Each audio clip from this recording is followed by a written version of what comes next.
Então, retomando o nosso seminário de História da Filosofia, abordando essa obra de Tirano de Dionísio, vamos para então agora o segundo ditirambo. Esse ditirambo ele é um pouco mais longo, então eu vou, na verdade, não analisar exatamente, minuciosamente, digamos assim, mas analisar de uma forma mais geral alguns temas presentes nesse ditirambo. Então vamos começar. Chama-se então Entre as Filhas do Deserto. Lembrando que este ditirambo foi retirado então da quarta parte de Assim Falava Zaratustra. Ele está num contexto lá, e esse contexto eu vou procurar de alguma forma também voltar a ele para que algumas coisas fiquem mais claras. Então farei como eu fiz na última vez, e que é basicamente o tom que faremos também mais adiante em relação aos outros ditirambos, lendo e fazendo os comentários. Então diz o seguinte: não te vás embora, disse então um viandante que se titulava A Sombra de Zaratustra. Fica conosco, senão a antiga, a turva angústia poderá voltar a afligir-nos. Já esse velho feiticeiro nos mimoseou com o seu pior, e olha, esse bom papa piedoso tem lágrimas nos olhos e navega novamente no mar da melancolia. Então veja, o que tem aqui já no começo, né? A gente tem, primeiramente, essa nomeação, quer dizer, a sombra de Zaratustra. Então, se tem a sombra de Zaratustra, Zaratustra também ele está presente, né? E é o primeiro momento, então, em que nós vamos ter a figura de Zaratustra presente aqui nos ditirambos, porque no primeiro ditirambo, como a gente estudou, não aparece de modo algum o Zaratustra, o nome dele, né? Então, ao mesmo tempo, isso é importante notar, vários comentadores muitas vezes dizem que Zaratustra e Nietzsche são a mesma coisa. Então, aqui no primeiro poema, no primeiro ditirambo, a gente pode ter, de fato, já o próprio Nietzsche, como eu disse para vocês, né? Do ponto de vista dessa biografia poética espiritual, é certamente Nietzsche quem está falando, o próprio. Mas, como trata-se de uma recordação, como eu procurei insistir na última análise, uma recordação, agora vem justamente essa memória desse caminho, né, que Nietzsche, Zaratustra, fez. E nesse segundo ditirambo, então, que na verdade seria, digamos, o primeiro que vai contar uma história,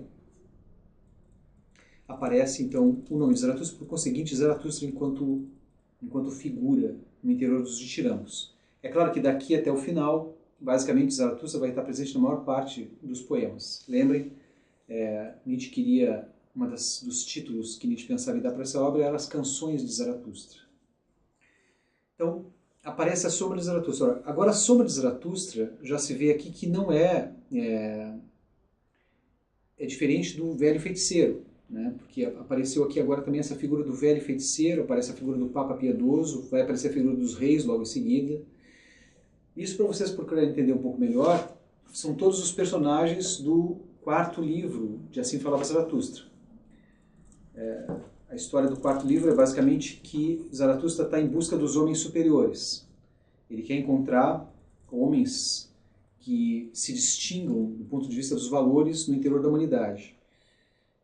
Enfim, fazendo um resumo muito rápido do quarto livro, o fato é que Zaratustra vai encontrar diversos homens superiores, mas nenhum de fato vai se mostrar verdadeiramente um homem superior, no sentido daquele homem que pudesse ser o além do homem, que pudesse verdadeiramente transformar o destino da humanidade. Ele encontra então vários tipos de homens superiores. Os nomes até, por exemplo, são nomes assim que vocês não é muito claro quando a gente vai esclarecer só lendo o texto para vocês saberem quem é, né? Quem são esses homens superiores. Porque o nome que ele dá aos homens superiores é, por exemplo, os reis, a sanguessuga, o feiticeiro, alguém que não tem ofício, o mais feio dos homens, o mendigo voluntário, o próprio homem superior. Então vejam, aqui são nomes um pouco estranhos, mas quando a gente analisa, a gente vai ver que por trás dessas figuras, desses personagens, existe sempre, por exemplo, mesmo uma filosofia, como é o caso do velho feiticeiro. Vai ficar claro, eu vou mostrar para vocês quem representa, na verdade, o velho feiticeiro, do ponto de vista da filosofia. Mas antes de entrar, então, ainda ficamos aqui com a sombra de Zaratustra. Ora, é curioso porque existe essa figura no interior de Assim Falava Zaratustra, que é a própria sombra mesmo do Zaratustra.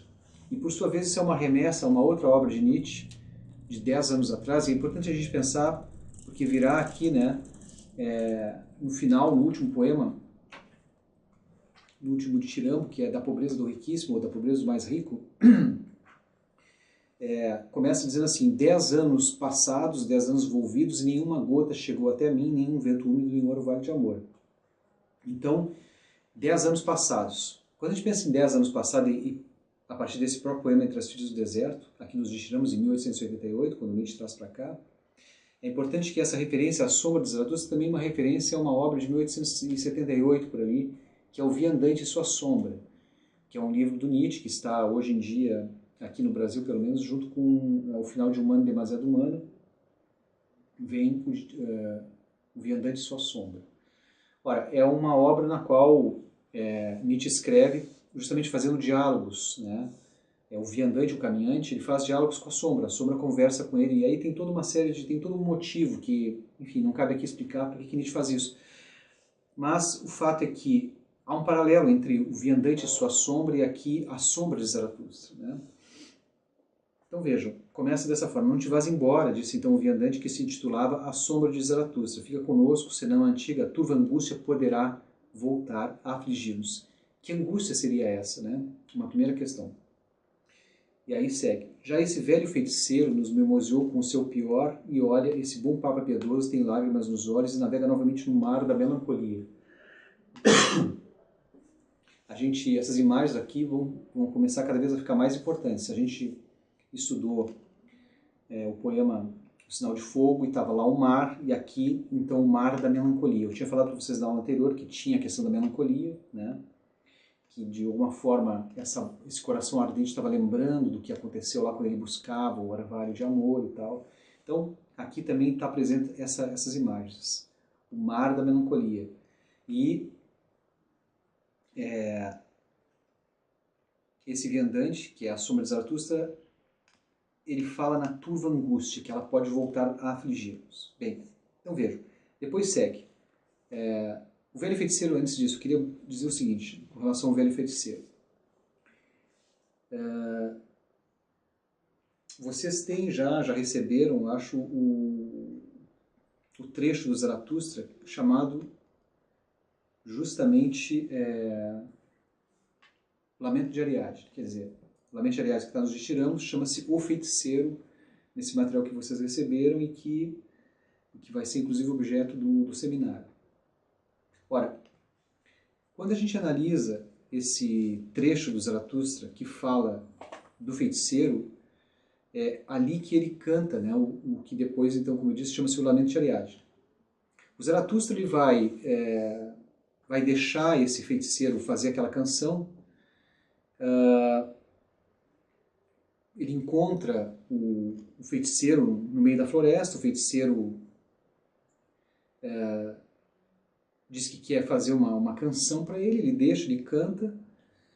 O Zaratustra reconhece que ele é alguém abandonado pelo mundo inteiro e forçado à solidão, então permite ele cantar.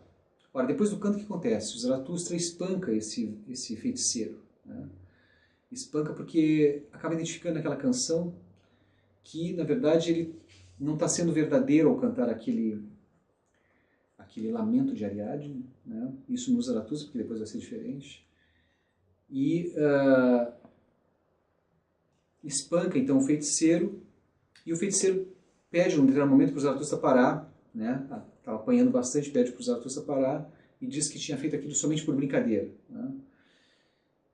O feiticeiro, ele representa, isso é o próprio feiticeiro que diz, ele diz que representa o penitente do espírito, e, por fim, o feiticeiro diz que o poeta e feiticeiro finalmente volve seu espírito contra si mesmo. Então, o que é o feiticeiro? O feiticeiro é o poeta e feiticeiro que finalmente volve seu espírito contra si mesmo, o homem transformado que se regela de sua más ciência e consciência.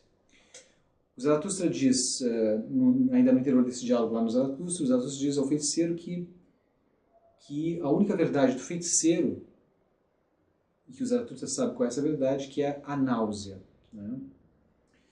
E o feiticeiro responde, em um determinado momento, nesse diálogo também, que essa mentira, a questão que envolve a náusea, que eu já vou explicar para vocês o que significa, foi além de minhas forças, diz o feiticeiro, e eu acabei sucumbindo ao seu peso. Ora, eu quero trazer essas referências aqui da náusea porque justamente até a terceira parte de Zaratustra, quando Zaratustra enfrenta o pensamento do eterno retorno, aparece justamente essa questão da náusea, que cada vez que o Zaratustra chega próximo a tentar aceitar o pensamento do eterno retorno, ele usa a palavra náusea. Náusea, começa a dar uma náusea, que é a náusea por toda a existência, é uma figura. Ora, na medida que também aqui o feiticeiro diz que diante dessa própria náusea que ele criou como verdade, que é o niilismo, ele acabou também sucumbindo diante do seu peso. Aí, no interior do Zaratustra também tem essa imagem, né? Quer dizer, no determinado momento o Zaratustra está subindo a montanha e tem um anão, que é o anão do niilismo, que tenta carregar ele para o fundo do abismo, pesa sobre as costas do Zaratustra quando ele está tentando ir em direção ao alto. Então, vejam, voltando, o Zaratustra aqui tem a sua sombra, que então quer fazer um canto que não é o velho feiticeiro, mas ao mesmo tempo essa sombra depois vai tomar da harpa do velho feiticeiro. Então é interessante analisar por que essa sombra toma a harpa do velho feiticeiro, que no fundo o velho feiticeiro, a gente deve para dizer, se ele está associado à náusea, se ele está associado ao peso que quer carregar os Zaratustra para o abismo. No fundo, não vou poder explorar isso com vocês muito longamente, mas há comentadores que já fizeram isso. No fundo, esse feiticeiro é o Schopenhauer. Não tenho como explicar longamente para vocês, então fiquem apenas com essas imagens e com essas separações, essas distinções. Uma coisa é a sombra de Zaratustra, que não é o próprio Zaratustra, e outra coisa é o velho feiticeiro, do qual a sombra vai tomar a harpa logo em seguida para cantar essa canção chamada Entre as Filhas do Deserto. Antes de chegarmos lá, então, nessa parte da canção, segue aqui o texto. Esses reis ainda querem mostrar-nos boa cara, mas se não tivessem testemunhas, aposto que também retomariam um maligno jogo. Então a figura dos reis, né, que durante muito tempo, vocês sabem, à medida que o cristianismo ascendeu ao poder, havia o representante do poder divino, o Papa, e o representante do poder no mundo dos homens, imediatamente, que era o rei. Né? Então aqui os reis comparecem com essa figura também dos homens superiores. Então, esses reis ainda querem mostrar-nos boa cara, mas se não tivessem testemunhas, aposto que também retomariam um maligno jogo. O maligno jogo das nuvens que passam, da melancolia úmida, dos céus encobertos, dos sóis roubados, dos uivantes ventos outonais. O maligno jogo dos nossos prantos e gemidos de aflição. Fica conosco, Zaratustra. Há aqui muita miséria escondida que quer falar. Muita treva, muita nuvem, muito ar abafado. Tu alimentaste-nos com fortes manjares viris e com vigorosas máximas. Não permitas que a sobremesa nos ataque de novo os moles espíritos, mulheris ou femininos. Só tu tornas macio e claro o ar que te rodeia. Alguma vez encontrei na terra ar tão bom como o da tua gruta. Então, justamente a gente está aqui na quarta parte do Zaratustra, já passou o momento em que o Zaratustra fez todos os discursos, como eu disse, afirmou o pensamento do eterno retorno. Todos aqueles que ouviram passaram a confiar muito no Zaratustra, que é o caso aqui, né, da própria sombra do Zaratustra. Então, muitas terras já vi, o meu nariz já aprendeu a provar e comparar ares diversos, mas é junto a ti que as minhas narinas sentem o mais inebriante prazer. A não ser que, perdoa a antiga recordação, perdoa-me uma velha canção de após-ceia que um dia compus junto das filhas do deserto. Junto delas havia sempre o mesmo ar bom e claro do Oriente. Aí estive o mais longe possível da velha Europa nublada, úmida, melancólica. Então, chegamos aqui agora na questão dessas filhas. Apareceu pela primeira vez, então, as filhas do deserto, que elas são realmente, como diz aqui, do Oriente. Né? E alguém que está na Europa é quem tem essa apreciação dessas filhas do deserto. Segue, então. Outrora amei essas raparigas do Oriente, e outro céu azul que nenhuma nuvem, nenhum pensamento toldam. Nem podereis acreditar no decoro com que ali estavam sentadas, quando não dançavam, profundas nos seus pensamentos, como pequenos mistérios, como enigmas adornados de fitas, como nozes para a sobremesa. Estranhas multicores, é certo, mas sem nuvens, enigmas que se deixam decifrar. Foi por amor delas que inventei outrora um salmo para a sobremesa. Um salmo. Vamos manter isso, porque logo cedo vai aparecer agora esse salmo. Assim falou o viandante que se titulava Somos Zaratustra. E antes que alguém lhes respondesse, já tinha agarrado a harpa do feiticeiro, do velho feiticeiro, e cruzado as pernas, olhando sabiamente ao seu redor. As suas narinas sorviam o ar lentamente, interrogando, como alguém que em novas terras prova um novo ar. Por fim, com uma espécie de rugido, começou a cantar. Rugido, né? Aqui logo em seguida ele vai chamar a questão do leão. Então, a Sombra de Zaratustra, ao emitir um rugido e tem essa figura do leão, a gente também tem que pensar lá no início de Zaratustra, quando existem as 3 metamorfoses do espírito. Quando o camelo se transforma em leão, quando o leão se transforma em criança. Ora, o leão, no interior do Zaratustra, é aquele que vem quebrar e destruir as tábuas de valores, né? O camelo suporta os valores, o leão quebra as tábuas de valores e a criança reinventa a roda que diz respeito aos valores. De novo, não tem como comentar aqui o significado mais amplo dessas 3 metamorfoses do espírito, mas o fato é que o leão está vinculado então à destruição dos valores, o que reafirma também um pouco mais essa questão que eu estava tentando trazer para vocês, da questão de que tem aqui o Schopenhauer e ao mesmo tempo tem o interior do niilismo. Então ele vai cantar, e vai cantar o seguinte, é um salmo. Tem uma palavra que vai, a todo momento que vai, no final de algumas estrofes, aparece a palavra Selá, que a gente vai ver que é justamente que ela pontua o que é verdadeiramente o que diz respeito a um salmo. Então, começa assim, o deserto cresce, ai de quem abriga desertos. Pensemos também naquela imagem, de novo, do sinal de fogo. A gente tem um mar, né? Tem uma ilha. Aqui é o contrário. Aqui não é o mar, mas um grande território de terra que toma conta de tudo, como se fosse o próprio mar, e no fundo, vocês sabem, o deserto é o fundo do mar, né?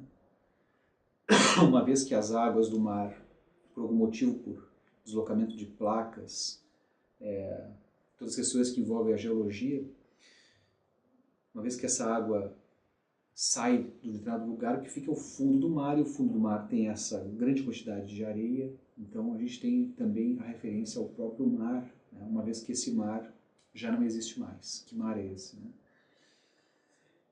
Então, o deserto cresce, ai de quem abriga desertos. E aí começa, solenemente, um início digno, solenemente africano, digno de um leão, ou de um macaco moralista aos guinchos. Mas isso não é para vós, ó encantadoras amigas, a cujos pés é dado sentar-me a mim, europeu, sob as palmeiras, Selá. Bem, o Selá, então, é uma notação litúrgica própria dos salmos.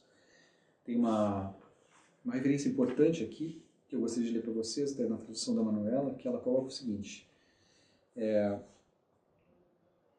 Ela diz que um estudioso chamado Aquila explica com cuidado escrupuloso as palavras hebraicas, né, que ele explica essas palavras hebraicas, e que ele traduziu Selá, que se escreve como Samesh Lamed Re, e que significa sempre. Então, Selá significa sempre. Vamos ter esta palavra, então esse sinônimo, né, presente quando a gente chegar aqui na expressão Selá. Ao mesmo tempo em que a gente sabe, então, agora que pode ser isso sempre, ao final, então, Selá, sempre, mas ao mesmo tempo remete para o hebraico. Então quer dizer que aqui a gente está no Oriente, vem agora logo em seguida, já veio aqui a imagem das palmeiras, né? Então a palmeira, ela significa muito isso, é uma referência ao mundo do Oriente. A gente então aqui, acelerando um pouco a análise, a gente está aqui no interior realmente do Antigo Testamento, né? No mundo hebreu, incluindo por essa referência do Selá. Então, relendo. Solenemente um início digno, solenemente africano, digno de um leão ou de um macaco moralista aos guinchos, mas isso não é para vós, ó encantadoras amigas, a cujos pés é dado sentar-me, a mim, europeu, sob as palmeiras, Selá, ou sempre. Em verdade maravilhoso, eis-me, pois, aqui sentado, próximo do deserto, e, contudo, tão distante do deserto também, nesse nada já devastado. Ou seja, tragado por este pequeno oásis, agora mesmo bocejando, abriu a sua deliciosa boca, a mais aromática de todas as boquinhas, Nela caí então, penetrei, afundei entre vós, só encantadoras amigas, Selá. Então vejam, o que acontece aqui? A sombra de Zaratustra lembra dessa canção que ela um dia então fez para as filhas do deserto, certo? Essa canção então fala do deserto, mas ao mesmo tempo essa sombra reconhece que esse deserto já é o que já está devastado e que ele se encontra numa pequena ilha também, com as filhas do deserto. Agora, o que isso pode significar? Aqui a gente tem uma referência que eu quero trazer para vocês, que é essas filhas do deserto, com quem Zaratustra vai se encontrar. Elas estão no deserto, e para Nietzsche aqui certamente é o deserto do judaísmo e do cristianismo. Mas Nietzsche coloca essas duas filhas nesse deserto do judaísmo e do cristianismo justamente como a figura resgatada que diz respeito não só ao mundo feminino, mas que diz respeito às prostitutas. A sombra de Zaratustra vai se encontrar nesse deserto, na verdade, com duas prostitutas. O que isso significa, então? Significa, primeiro, uma afronta moral ao mundo judaico-cristão, em primeiro lugar, e não somente uma afronta, mas uma distinção em relação àquilo que Nietzsche está mirando aqui, no sentido de que ele quer oferecer, com o seu livro de Tiramos de Dioniso, justamente o contraponto ao mundo judaico-cristão. Agora, a gente sabe que Dionísio, o Dioniso grego, ele desapareceu na medida em que, não somente em que Roma conquistou a Magna Grécia, a Antiga Grécia, mas Dionísio desapareceu sobretudo quando o cristianismo ascendeu como religião. E o cristianismo, como sabemos, e a Bíblia está aqui como realmente a prova, o cristianismo ele está estreitamente vinculado com aquilo que era e que passou a ser chamado de Antigo Testamento, né? Ou seja, o Novo Testamento aparece com o cristianismo e o Antigo Testamento, que era a religião dos hebreus. Então, esse vínculo entre o mundo do judaísmo e do cristianismo é aquele que destrói o que para Nietzsche é o mais importante, destrói não somente aquilo que estava no interior dessa civilização grega, mas destrói a figura de Dionísio. Então é evidente que quando Dionísio, através dos seus ditirambos, aparece aqui, ele vai fazer necessariamente uma contraposição frontal ao mundo judaico-cristão. Ora, essa contraposição frontal dá-se aqui por intermédio, sobretudo, de um plano também no que diz respeito aos valores morais. E por isso que ele vai trazer a figura de duas prostitutas. Se vocês lembram do Novo Testamento, de Madalena, por exemplo, ela é uma figura menosprezada no mundo em que ela vive, né? Cristo se aproxima dela, tem uma proximidade com ela, né? E aqui justamente também a sombra de Zaratustra se aproxima das prostitutas.